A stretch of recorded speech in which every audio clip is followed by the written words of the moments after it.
Hold on 1 second. Said an error occurred. Oh boy. Try it again here. 3, 2, 1.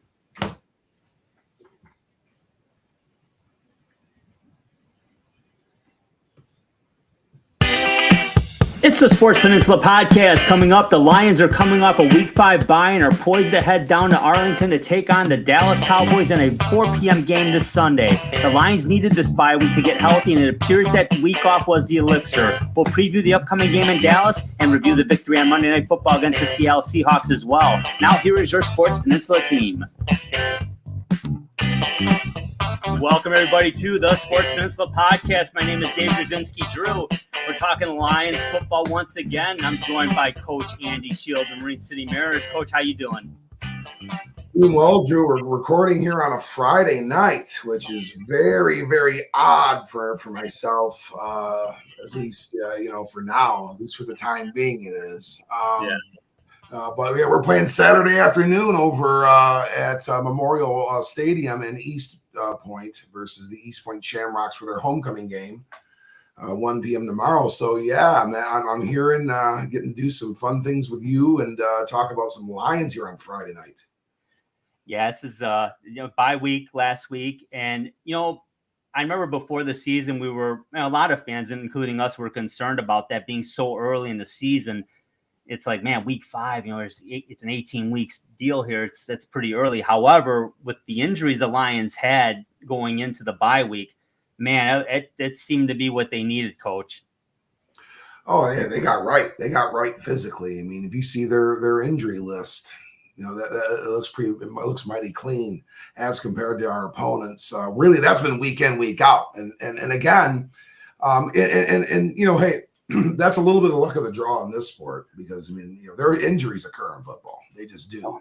Yeah. And they're going to, for the Detroit Lions. There's going to be some injury concerns that develop sooner rather than later, likely too. But the Lions are looking good going into this one. And coming off of the bye, that's a really good thing. The only concern that I would have is, when the mojo was really starting to click on offense, we want to make sure and it's not so much like a pitching rhythm or a hitting rhythm that you get like in baseball, but timing is timing, and if you're working at it a little bit less than you were in the frequency when you got things going, sometimes that can delay things a little bit too. It'd be the only concern that I would have, but all things got right on the bye, Drew. Yeah, it's. Looking at the injury report now, at least this what we've seen so far, it looks like Christian Mahogany is the only one out due to illness. So Big Frank the Tank's back in. Kirby Joseph's good. Iffy Melifano was good. Brian Branch is good. So this might be almost as healthy as they've been since week 1. Right, and having those extra defensive backs is going to be nice. It was.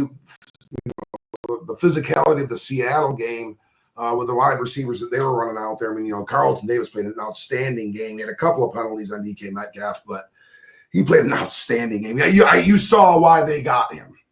He was one of the dudes out there, and and he was getting. He had to come out a couple. There was a time there where he was a little concerned when he had to come out of the game due to an injury. So we saw a few things happen out there that were very uncomfortable to see.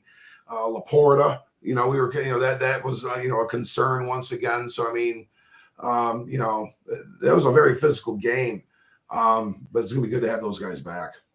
Yeah. And Graham Glasgow, once again, no concerns there. Graham Glasgow can play any interior lineman.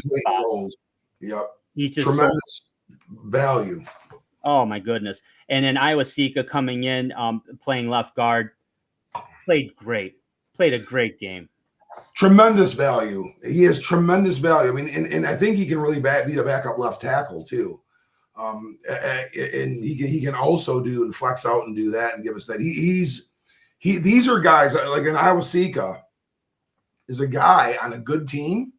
He may be, and he's a backup primarily. He's a swing guard, left tackle, left side of the line, utility guy. 8 years with the Lions or something like that.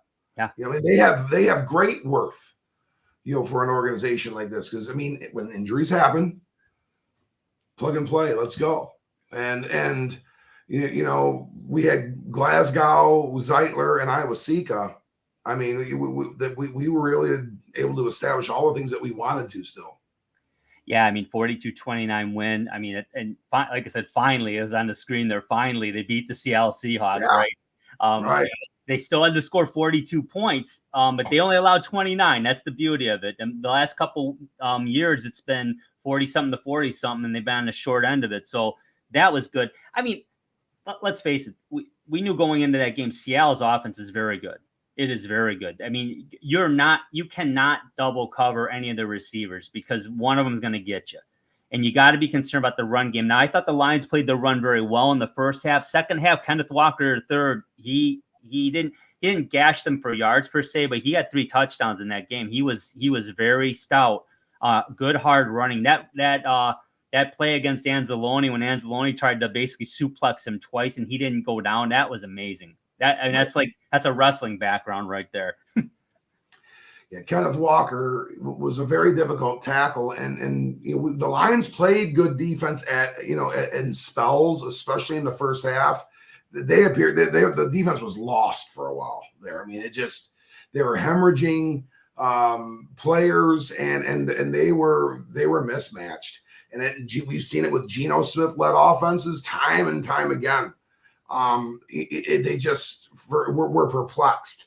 I mean, they were able to throw on us. Kenneth Walker ran wild on us, and we couldn't tackle well after a while. I mean, there's so many breakdowns going. What is going on? But we got enough stops, in the end, and we have to play better defense than that in order to reach the pinnacle. I mean, Kansas City. We can go into Baltimore and hold them to 10 points? Yeah. Wasn't that what in the AFC Championship game? They beat them 20-10. Mm-hmm. I think that was a score. I believe so. Yeah. So, you got to be able to do that. And that's not to say that the Lions couldn't, but that was something, that obviously we have one phenomenal pass rusher and not much else. I mean, but that's still something of need and probably a primary need is our ability to really hit home opposite or in conjunction with Aiden Hutchinson, who's doing a phenomenal season and his effort's amazing. But Aaron Glenn's having to dial up safety and corner stuff to hit home and to get an extra rusher going and freeing up. We're struggling in the pass rush game outside of Aiden Hutchinson, and that probably was something that we saw a little bit against the Seahawks. What do you think, Drew? What did you see with the defense that you just kind of were like, what? Something got turned off in there. It doesn't seem quite like the same defense we've been seeing. Yeah, I think they missed Brian Branch. When you're playing against DK Metcalf, Tyler Lockett, and Jackson Smith and Jigba, you need your corners out there. Missing Brian Branch hurt, and I'm not saying anybody played poorly per se, but he's a very good football player, and he will be back next week, this Sunday against Dallas, thankfully. Melifonwu hasn't played all year, basically. So, and Kirby Joseph was nicked up with a hamstring, although he had a big interception in the end zone in that game, which pretty much locked it up. Yeah. I just think Seattle's offense, the way they operate and the multiple weapons they have, including Noah Fant at tight end, is a nice pass catching tight end. They're very versatile. You have to play man to man, and what I did like though, Coach, and I know it was being talked about with Joe Buck and Troy Aikman, how aggressive the Lions were playing on defense. I thought it was great. I thought Aaron Glenn understood where his deficiencies are on the defense, and he said, "You know what? I got to play man because I can't let the running game gash me." Although, like you said, in the second half they kind of did, but you know what? They were playing tight man-to-man defense. Seattle got theirs, but it worked. It worked better than it's worked in the last couple of years. I mean, obviously there's been some upgrades in personnel, but at the same time, when you bring up like Aiden Hutchinson's the only real pass rush threat on the line, that makes his performance all the more impressive. He's had a great season so far, and that's without Marcus Davenport for most of it, and won't have him the rest of the year. And Reader's back; he's getting acclimated. I mean, the interior defensive line's been very good. Onwuzurike has been a huge almost addition. We haven't really seen much of him since they drafted him, and he's played well this year, Coach. He has, and that is definitely a boost. And we're seeing Josh Paschal's just not. He's more of an inside guy. He's or a 5 technique, like a more of a a lined on the tackle type of defensive lineman. That's about as far out as you're going to see him. When we flex him out at end, he just seems to be more comfortable inside. It does appear it's out of the edge defensive end outside linebacker type of edge setting defender that they're kind of lacking. I am sure they are going to be keenly aware of what a price would be for a Max Crosby. We would also have to understand that that's going to have to come. There's going to have to be some people that if they want to stick around, then they're going to have to be a little bit generous with their when they sign their deals. Mm-hmm. Yeah, exactly. But I tell you what, that's going for the win. And you got those two. Whew. I mean, it makes the defense now. I mean, they're going to be top 10 at worst. 10 at the most conservative estimate. If they were able to add a Max Crosby, I mean, my goodness, that would become a very lethal defense. And they have a solid secondary now. Like you said, Carlton Davis played very well against the Seahawks. Rakestraw's been off injured. He got some snaps in that game. There's some concerns there with maybe a little bit of a surgery he may have to have. And Arnold, there's some growing pains there. He's ultra physical. We're having some growing pains there a little bit. But Amik Robertson's, another player. Yep, absolutely. And then you said, Brian Branch, did not play against Seattle. That's a significant loss. If he's, he's a guy that really has been a big player, in regards to kind of playing almost box safety and being a blitzer. Yeah. Kind of thing. He has an element of the pass rush, for sure. And so, I mean, these are a couple players that we are going to now have be able to insert back into the lineup. That's going to kind of make us a little bit richer. It's still a very good secondary, despite Rakestraw likely being out for a bit now too. So, I mean, we've seen definitely some people step up. Absolutely. Well, Coach, let's talk about this tilt coming up here with the Dallas Cowboys. And of course, the Lions played Dallas last year, lost 21-20. We all know about the Dan Skipper call where they said he didn't call himself eligible. He clearly did. There were a few plays in that game. I'm not going to rehash that because it's a lot of bad memories there. But let's face it, this is a huge game. It's always huge to play Dallas. The Cowboys are 3-2 this year, Coach. They've won 3 games on the road and they've lost both their home games. They've beaten. They just beat Pittsburgh on Sunday night in a tough game on the road. They've lost to the Saints and the Ravens at home, I believe, and the Saints really took it to them. The Saints put a butt whooping on them. So this team, they're still a very good football team. We're going to talk about that right now. But let's talk about how the Lions offense attacks this defense. This is a Dallas Cowboy defense, Coach, that is going to be minus Micah Parsons. He is out. I was very surprised at that. I heard that today. So he's out for the game. Man, that's a big loss for the Dallas Cowboys. Let's talk about that.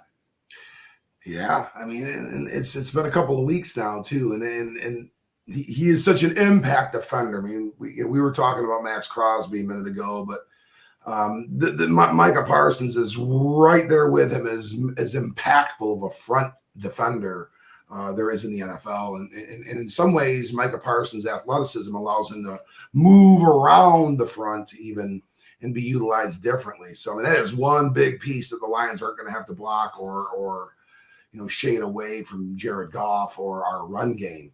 So, that being said, and there's also another key injury that they have. Another player I wanted to say is a defensive back. They have, and I'm looking at now, Eric Kendricks, their linebacker's out. Oh, I'm sorry, a backer. There you go. But no, you're right. There's Kalen Carson and Deron Bland are both questionable. So, I mean, all three levels of their defense got a ding. And, you know, Kendrick, we know Kendricks is a really good football player. So that's going to be, you know, music to the ears of the run game, along with Micah Parsons, you know, not being able to play. And then again, you know, he's not going to be moving around and creating, you know, opens in the front, you know, you know, for other guys too, for the Dallas defense. And you know, I don't think this is the same Dallas team that we faced when we lost that game last season, you know, in around the Christmas holiday and New Year's. They were really kind of the upward climb, and they were kind of almost at that time kind of a potential Super Bowl contender with like a team like the Lions. Oh, absolutely. You know, next year. And maybe a little bit more on the front of the line than we were. Yeah, of course. And that game unfolded the way it unfolded. And, you know, yeah, it was a big deal around here, and it really kind of fueled the fire, and we got things, you know, really, really rocking and rolling after that. And we won our division, and you know, the billboards started popping up, and everybody started, you know, bluing out their house with lights, and then the playoffs hit, and we beat the Rams, beat the Bucks, and you know, got to the NFC Championship game, and we righted that ship after that loss, and lost to a better San Francisco team. So I mean, it's not like we blew it or something like that. You know, hey, it is what it is. Mm-hmm. This year it's different. It doesn't it feel different to you, Drew?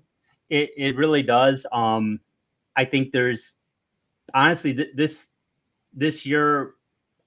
We joked about it, like, well, how can we justify picking against the Lions? All things being equal, I really can't. I think there's not a team in the league they don't have a chance to beat. I'm not saying it's a slam dunk, but I'm saying there's no reason to think that if the Lions play their A game, they should lose to anybody. And they've shown they can beat anybody. They beat the Chiefs last year. They gave Dallas hell last year, and we won't, you know. But then they got the NFC Championship game, which they were winning by 20 points at the half. They were a very capable team. But again, there's some fine tuning still to be done. Still to this day, they haven't played what I would call a complete game yet. You know, we saw a great offensive performance against Seattle, but we saw some great plays defensively, and at times, like you said, there at times they were very good, and at times they were not. So really that was the first game we really saw the offense really clicking like it should. We've seen the defense play a lot better, but again, I think Seattle's a very dynamic offensive team, and as good as the Rams. You know, when the Lions faced the Rams, they had Nakua and Kupp in there along with Williams, so they, you know, that's a tough team with Stafford, but Seattle offensively is super dynamic. They're a scary team. I thought Detroit played them well. So, but yeah, that's what I'm kind of seeing, Coach. But you know what? Against this Dallas team, talking about this Lions offense, when you take Micah Parsons out of it, well, that changes things quite a bit. And I think I'm sure Ben Johnson's and that whole teams are kind of licking their chops a little bit, because they're going to have time. Goff's going to have time to throw. And if he's got time to throw, he's going to make plays, because Dallas, and they're a solid defensive team. It's not a knock, but they can't handle all of Detroit's weapons either. I don't think any team can, quite frankly. I don't know about your thoughts on that, but Detroit's offense, you aren't double teaming anyone in that offense either. No, I mean, you know, they have like almost like a pitching repertoire in their passing game. That you can go real conservative and hit your throw your four seam fastball and your straight change, with some of the things that you're able to do formation wise, and with kind of in tandem working for each other with Sam Laporta and Amon-Ra St. Brown through the middle of the field. They're able to just, because of their pass blocking, they're able to protect. You get these delayed kind of, you know, routes that wind getting up those guys crossing through either underneath or over the top for, you know, a nice 10, 15-yard throw. And they're there all the time, it seems like. You know, a lot of movement passes underneath or into the sideline, which, you know, Goff seems to be throwing a little bit better now than he had been at the beginning of the year, or some of those sideline route type things. And then you've got your go for the gusto guy and JMO. And I mean, it's just they're going to low, and get guys like Patrick involved, who looks really good in those kinds of routes. He's a big third down target, and he's looked great in doing so. Tim Patrick, he's really going to set it, solidify that role that Craig. I mean, really, essentially, it was the trade. We've talked about this in previous episodes. Craig Reynolds for Tim Patrick. It essentially was what had happened, and it's working out very similarly. Pass game is there, buddy. Pass game is there. But I think what we really need to make sure that we really know the Detroit Lions at their core is, if David Montgomery is successful, then things are going to go good. Because if David Montgomery is successful, we're going to be able to change it up with another, in tandem with this great Detroit Tigers run that we've experienced here, and hope that it continues. Another great change up in Jahmyr Gibbs. It's a different running style, although he's got plenty of power in his game. But I mean, they work differently. Their pace is different, and once that gets going now, okay, you have to start bringing more defenders up. Well, guess what? The middle of the field is going to be open. So so I mean, you can't defend it all at the same time, and that's kind of where Ben Johnson's got it. He kind of is mixing around those coconuts and saying, "Hey, you're not going to guess where I'm going with things." I'm glad you brought that up, because I felt like up to that Seattle game, they were kind of experimenting, trying to, they certainly were trying to get number 9 established, JMO, and that's work, because now he's got a place in this offense. He's not just, okay, we're going to run a double reverse and get JMO the ball. It's not like he's still running those plays, don't get me wrong, but he's a more integral part of this passing game now. And by default, because Josh Reynolds is not on the team anymore. Khalif Raymond's a nice number 3, but Reynolds was probably a little better in that role, but not for $8 million. The touchdown he had against Seattle was an electric play. Oh, yeah. We have not had wide receivers do that, really. He just found like that. He found a 5th gear, and it was just like, goodbye. No. Calvin is like the only person I've really ever seen do that for the Lions. Yeah, we've seen receivers do it. We've seen Jerry Rice do it. We've seen Randy Moss do it. We've seen Terrell Owens do it. We, like I said, we've seen, Calvin Johnson do it. But I mean, that is locomotive speed, man. That was something else. Yeah, it really was. It really was. I really think the Lions, I mean, obviously, like DeMarcus Lawrence, you got to be concerned about him. He's got 3 sacks on the year. With Parsons, they have a great defensive coach. They're still going to play great defense. I mean, they're missing some pieces that doesn't necessarily should we be salivating like this is going to be this weak prey in this Dallas Cowboy defense. No. Mike Zimmer is an amazing coach from a I think a defensive coordinator, defensive perspective. He's very, very good. So I mean, it's going to be tough sledding. It's going to be tough sledding in there. I mean, he's going to challenge that run game big time. And, and yes, we're going to have to establish our own success with that. But Drew, this Cowboy, I mean, we got to play defense. We got to go in there and play defense. Yep. What do you see different with this Dallas offense this year as compared to last year? Yeah, that's a great question. And the answer, it's not quite as dynamic. No, and I think Tony Pollard in that regard is very underrated because they're missing him. Dowdell's done a nice job. He's got about 260 yards on the year right now, but there's really no one. Zeke's on the team. He's not the same Zeke Elliott.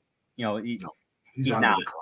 So big time. I think this is where the game kind of flips a little bit because like you made the point, Dallas still has a very good defense and they're very well coached. Now they have a good offense too. Brian Schottenheimer's their OC there. They can make things happen. Their passing game has been very good. Dak Prescott's been very good. I think he's got a 93 QBR, about 1,400 yards passing, 8 touchdowns, 4 interceptions. CeeDee Lamb is a very dangerous, dynamic receiver.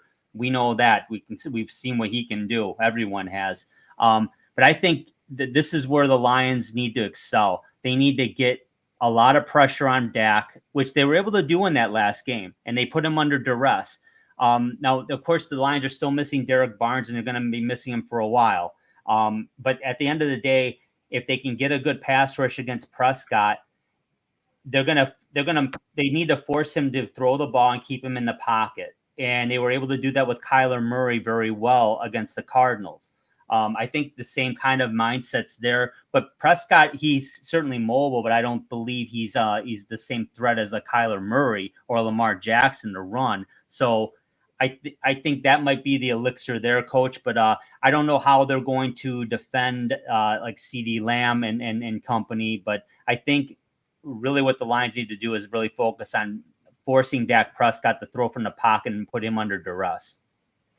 Yeah, that's again, and that's a great challenge for our defense because we struggle at it, and they have a very good offensive line. I mean, they're gonna have a scheme. They're gonna slide away from Aiden Hutchinson and make his arc more difficult, and make it rounder and further away from the quarterback, or force him to try to come underneath. So then Dak can go over the top of him and kind of, break what's, classically referred to as contain and do things with his feet and get outside of contain and make, plays with these dynamic wide receivers, and especially CeeDee Lamb, in the passing game. So, I mean, we 100%, we've got to be smart and be kind of like we were when we played against, I think, Arizona. With Kyler Murray. That was a brilliant, defensive scheme. Yeah. We had to play defense time and time again. It's like we could not get the answers on offense when we needed to really put that thing away in the second half. We were great on offense in the first half. Yeah. In the second half, we became quieter. And the defense hit home and came through. The offense was the name of the game the following week. So, I mean, we need to be able to play better defense than we did against the Seahawks. Could we still win that game if our offense is clicking, firing on all cylinders in their A game? Yeah, we could. It'd be a similar type of a score, I'm guessing. I don't think we want to be able to be that kind of a football team. That's not who we want to be. I would agree with that 100%. One thing I found interesting, Dallas does have a good O-line, but, Dak's been sacked 12 times this year.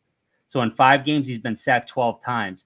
Now, again, I haven't been watching the Cowboys that closely, so I can't say whether that's a situation where these are coverage sacks and Dak's holding the ball too long, or if the line's breaking down in any way. But it is interesting that that teams have gotten to him. And they played some solid teams. They played Baltimore. They played New Orleans, like I said, but they've also played the Giants. They played, the Steelers are a good team still. But again, I think that I agree with you. That's going to be the way they got to get at him. 97, they're going to be very worried about him. All they need is one other guy to step up and make a play, whether it's Levi Onwuzurike, maybe it's James Houston this week. I don't know. Maybe it's Iffy when he line up outside. Yeah, that would help too, right? But at the end of the day, I think if they are able to make Prescott uncomfortable and force them into throwing the ball, because I don't believe they're going to be able to run the ball effectively against the Lions. They got to try and establish it. Everybody does. I mean, but that's one part of their game I'm not really concerned about with the way the Lions defend the run, Coach. And I'm not trying to sound overconfident, but I really feel confident the Lions can hold the ground on the D.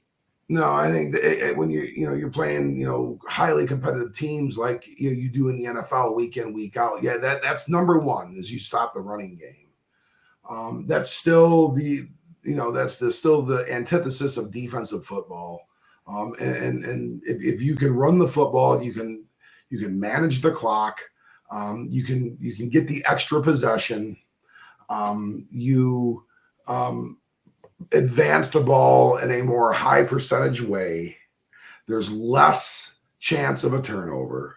There are just so many components to running the football that if you do it well, you are going to be big time rewarded, not just other ways than rushing yards and rushing touchdowns.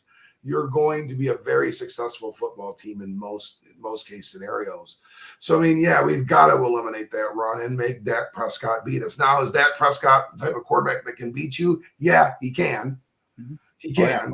And he has the type of receiving core that is too. So, I mean, it's going to be another – I'm glad we're healthier, at the defensive backfield. It's going to allow us to do some things a little bit differently. I think from a coverage standpoint, just based off of the personnel that we can put out there. Definitely want to have Brian Branch and Carlton Davis. And, I mean, Brian Branch may be a calming. They did play together, Branch and Arnold. Mm-hmm. And maybe he can be a bit of a calming factor for Terry and Arnold, because it just appears to me, and defensive back is outside of running backs and quarterbacks are the three positions that I've coached the least in my 30-year career as a coach. But it just appears to me he's so handsy, which tells me he's nervous and he's not trusting himself. It's a bit of a confidence issue too. And that's, he wants to get the hand on there. It's a panic. It's a motive. It's almost an act of panic. Gotcha. So what it's got to be, instead of a hand, it's got to be a foot. It's got, you get your body there and then position, and then you're going to take it away. Because now he'll be altered. His passing window is truly altered. When you touch, you don't really alter the passing window. You just commit a penalty while the receiver still has the passing window. So it's easy for me to say, and I try to articulate, here. Yeah. Than it is for Terry and Arnold to do. That's for sure. And he's a kid, and he deserves a little bit of birth, but damn it, not too much. You might have to get that good old Wayne Woodrow Hayes talk one of these times. Yeah, you don't want that. You have to get with it. Pretty, It's funny you brought that up. Someone posted a clip of the apathy speech from it's a BBC documentary, folks. You might want to watch on Woody Hayes. It is fantastic. 30 minutes. It's great. It is great. But he might need that. But what's funny? There were times where I was very frustrated with Arnold in that Seattle game. And then all of a sudden he was making plays again. He's got blazing speed, coach. He doesn't need to do what he's doing. He like you said, he's very handsy. He does not need to be. He has got speed. He is so fluid in his movements. I watch him closely, and I cannot believe how good he is. And he hasn't even scratched the surface yet. And I'll tell you what, he does get away with a few things too, which tells me, I think it seems to happen all the time. Revis Island was more like clutch and grab island. It was. Yeah, that was a press bump guy that just became. He's a Hall of Famer at it. He was the last of a dying breed. You don't really see that like that anymore. It's not the Lester Hayes style corner play anymore. No, they don't. And then they don't want that. And I get it. They opened the game up. Charles Woodson was another guy that was. Yeah. I mean, you're right. Charles Woodson was a guy that just was very physical and super physical, and we loved him in Michigan, obviously. But at the end of the day, I really think the Lions' best chance, and I agree with you, is definitely to get Prescott under pressure and make him uncomfortable. Coach, how do you think this one's going to shake out? Sunday, it's a 4:00 game. It's the national 4:00 game, of course. We might get Tom Brady in the booth, huh? That would be something. But how do you see this one shaking out? I'm going to go 28-24 Lions. And I think they're going to come down and score inside of the 2-minute warning, as we were down 24-21. And I think at one point in time, it might be 24-14. We may be a little bit on the comeback trail here a little bit. Playing hard, playing good in the first half, controlling the football, getting field position a little bit, not a lot of scoring. But, the Cowboys may, capitalize on some things in the third quarter, get themselves a 2-score lead. The Lions break down and overcome, within the 2-minute warning and win 28-24. How about you, Drew? I'm right with you. I had it written down over here too. 27-23 Detroit. That's how I've got it. I think it's going to be a very close game. I don't know if there'll be. I think Detroit will hold up in the red zone, forcing a field goal by Dallas, which is going to force them to have to go for, get a touchdown at the end of the game. And I think the Lions will hold serve and take it home. I really do. I think it's going to be a very tough physical game. I hate to bring in any other intangibles in it, but I'll tell you what, the Lions have not been burned this year, knock on wood, from any officiating gaffes. As a matter of fact, some folks have claimed the Lions have benefited from a couple, although that 2-minute warning one under replay, it was right at 2 minutes. The whistle blew, and you could see players let up on that play when Goff threw that pass. So it is what it is. I mean, it wasn't like they called it at 2:02. They called it at 2 minutes. Tough luck, guys. It is the warning. I mean, it's not like when Lamar Jackson took a snap when the game clock was at 0 for 3 seconds, and then led them to a 64-yard field goal by Justin Tucker to beat the Lions a few years ago. Right. It wasn't like that.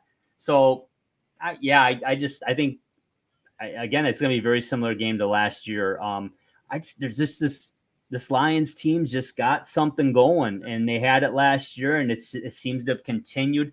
You can see in the interviews, you can see in the locker room speeches. Like, well, last year was it was like this year they know they have this like, we know we're gonna win this. We knew we were gonna win this game. We knew what it was gonna take, and we did it. On we go. Last year, justifiably so, more of a celebratory reaction to everyone. Not that they're not now, but it seems like they're a little. You can see they're purpose driven for something better than what they did last year. And the only thing better is the Super Bowl. But you got to win a game like this. The Lions, they're 3-1 again, but they had a rough time against the Rams. They lost to Tampa, and they played all conference opponents so far. So they're 3-1 in the conference, which is great.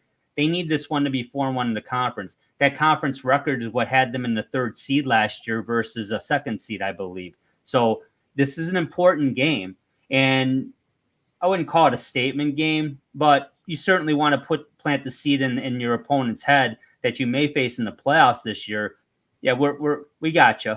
We can hang with you, and we'll beat you on your home turf. Come back to Ford Field in January. Let's see what happens. Sort of like what Tampa did with us. Exactly. Yeah, I mean, it's just I'm really excited about this. This is. I mean, gosh, Coach, we've been watching since 1980, right? And so it's 44 years we've been Lions fans. And I've never seen anything like this. Have you? No, I think, really, for me in my lifetime, there's been 5 teams that they never let me down. I believed in them fully, and they did it. And that was the 1984 Detroit Tigers, the 89 and 90 Detroit Pistons, the 1998 Detroit Red Wings, and the 2002 Detroit Red Wings. Those 5 teams, I expected to win it. I believed they were going to win it. I thought they were going to win it, and they won it. And all across the board, like the 97 Wings, yeah. We were the 3rd seed, and I don't know. I mean, we just hadn't won it. We hadn't gotten there. Well, I had that belief in my heart with these, in the 06 Tigers, I guess we're a little bit like the 24 Tigers, and that, I got greedy. Now I got that ache and burn in my heart and that nervousness for that game, which. I'm going to get lost in the Marine City Mariner East Point Shamrock game. We start at 1. That first pitch is at 1:08, I believe. So I'm not even going to pay attention to a score of that game. I don't even want to hear it at halftime. When our game ends, then I want to know, and they'll still be going probably a little bit. I'm guessing. Those major league games, go quick, but not quite that quick. Than a high school football game. So I mean. Getting back to the Lions, though, yeah, I do have that feeling in my heart, but I also have that for the 2012 Detroit Tigers, and we didn't get it done, and You know, I didn't, you know, the '04 Pistons were like the '97 Wings. Hey, thrilled. '05, I thought they were going to win it, and we didn't. Came close. So, I mean, we came close, but didn't. You know, so I mean, you know, hey, could the Lions? Hey, I mean, there's only going to be one team that wins it, but things do feel different. It feels like our roster is just deeper and stronger. We are gaining momentum through the season and getting our form. You know, on offense, our defenses come up and won games for us already this year, and you know, we've got a lot of NFC North games coming up, and you know, we you know, after Dallas here, you know, we have 6 of them, so you know, important things are up front. And I know we're trying to keep a time limit. We're at 40, and we want to keep, you know, and be conscious for our viewers.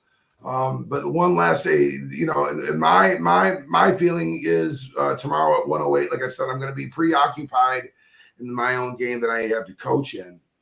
I'm thrilled by the 2024 Detroit Tigers. They have given us something in a bolt of lightning in a bottle.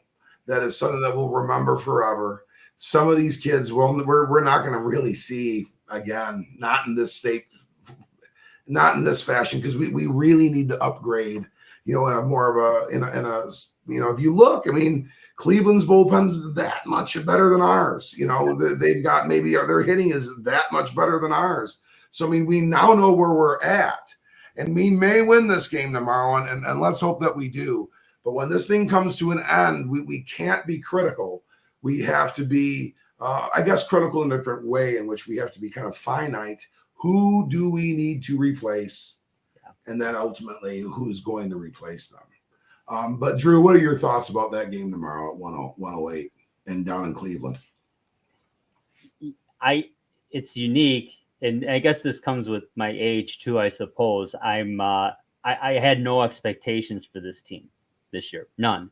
And I certainly didn't have any at the end of July and August, because I went to a game on the 28th of July, watched them lose 5-0 to Minnesota in a pretty lackluster game. They didn't manage a hit till the 5th inning in that game. Riley Green had gone out. You know, Casey Mize had gone out. Reese Olson was out. They're down to 2 starters. It's like they trade Jack Flaherty at the deadline, which we expected. Hell, they were talking. There were rumors of Skubal getting traded. People forget. Very serious rumors. Although I don't think anything really mounted to much, because it would have taken a king's ransom, which no one was going to pay. So needless to say, he's pitching game 5 tomorrow. I think they have a hell of a shot of winning that game, mostly because of Skubal.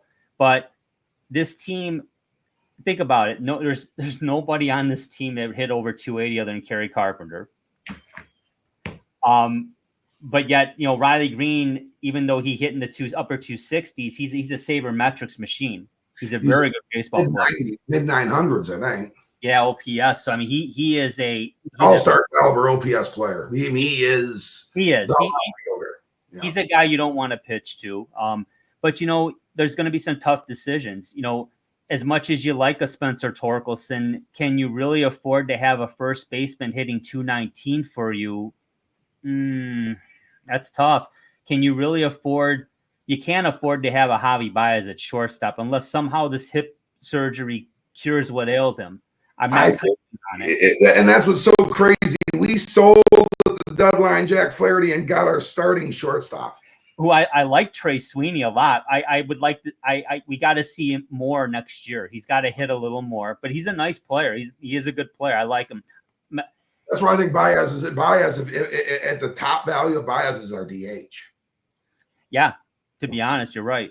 Absolutely, because he put a first baseman's glove on. If he can find his power again, if that hip's right, yeah, I mean, he's a dangerous hitter. The outfield's nice. I love the comparison of 06 is valid in the sense that got some nice bench players. Yes, they do. The comparison 06 is valid in the sense that 06 team had no expectations going into that season either.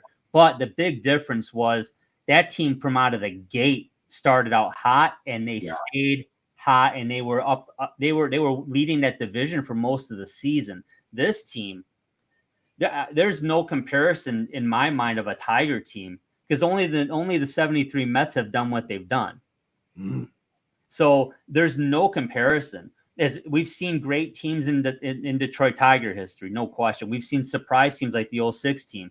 The one team that shocked me was the 2013 team that went into Boston to play Boston, and I was living out there at the time. I kind of sequestered myself from all of those folks with good reason. I didn't want to be around them. But for your first 3 games of a playoff series, to have your starter pitch 5 perfect innings in each one, and you lose 2 of them, including 1-0 at home. I mean, it's like the offense went completely dry. It's what happened in 2012 when you brought it up. When they get to the World Series, well, it's going to be a hell of a series. It wasn't even close. They could not hit. That was a strange dynamic with those Leland teams. They had mashers in that lineup, but there were times they went collectively dry. And the one thing this team does this year, and nobody's hitting 30 home runs, knocking in 100 RBIs. Not even Riley Green isn't doing that. But every night, there's somebody else stepping up. Game 4 was Zach McKinstry. Kerry Carpenter was game 2. There's always somebody else. Ibanez one game. Perez. There's somebody always stepping up. So if you have a collection of 230 and 250 hitters, but every given day you're getting something out of somebody to make a play, yeah, but you can't live like that for an entire season. They've caught lightning in a bottle. It's been fun, and let's just ride it out. They might lose tomorrow, Coach. They could win the damn World Series. I mean, they are that hot. They could win the damn World Series this year, and I can't even fathom that, to be honest with you. I really can't. I would be, and I think it does speak to our age. If I was in any other championship scenario, I'd be so happy for the people of Detroit first, because or the people of the Detroit sports rooting team. Mm-hmm. Yeah, first, because that's who we are. But in that case, if they want it, I'd be happy for those kids. They are now cemented in a legend here. They could make their lives here.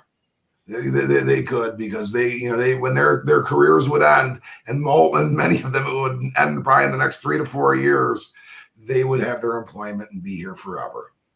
Because they would be just cared for and esteemed and cherished, and the lore and legend of Detroit sports championship history. That they all would, and that we're not quite constructed yet. I think we and maybe we can do an episode and break out our baseball chops a little bit here down the road when this thing does conclude, and celebrate it one last time, and then talk about what's next, because that is gonna be a fun one too. But I got Detroit 28, Dallas 24. You've got Detroit 27, Dallas 23. We're within 2 points, Drew. Pretty close, tight synopsis there. Let's hope it gets done. Let's hope the Mariners shut out the East Point Shamrocks on their homecoming tomorrow. And let's have a wonderful weekend. Let's have the Detroit Tigers defeat the Cleveland Guardians in Cleveland, and keep Clase off the field. Let's get this thing done. Let's have it a nice, comfortable, out of save opportunity game, and let's have a Sports Peninsula type weekend. What do you say, Drew? I'm very excited for that, Coach. It's a huge weekend. I mean, you got the Tigers at 1:00. I mean, you've got the Red Wings are playing tomorrow night. I know they had a rough home opener, but they're starting up. The Pistons are starting up preseason. Lions on Sunday, 4:00, national game. That's big. It's a big weekend, and yeah, I know you got a lot going on with Marine City there. Good luck tomorrow, and everyone, hey, don't forget, folks, subscribe to the channel. We just joined the ESEN network. We're going to be on the Roku channel. We're going to get a time slot shortly here, and then we're going to we'll have a set time slot with the ESEN network. We're on YouTube. You can check us out there. We're going to be starting up our Facebook page again. We've been on Twitter for a long time at SportsP podcast. You can check us out there. Thanks for watching. Thanks for subscribing. Thanks for liking us. Coach, thank you. And everybody, thank you for watching. We'll talk to you soon. This has been the Sports Peninsula Podcast. To subscribe to the podcast, simply click the subscribe button on our YouTube channel's homepage and give us a like. You can also follow our audio podcast on multiple platforms, including Apple Podcasts, Amazon Music, and Google Podcasts, just to name a few. Give us a follow on Twitter. Our handle is @SportsPodcast to check out our latest releases. Thank you again for watching and for your support. Remember, when you want to hear all about sports in the great state of Michigan, there is only one Sports Peninsula Podcast.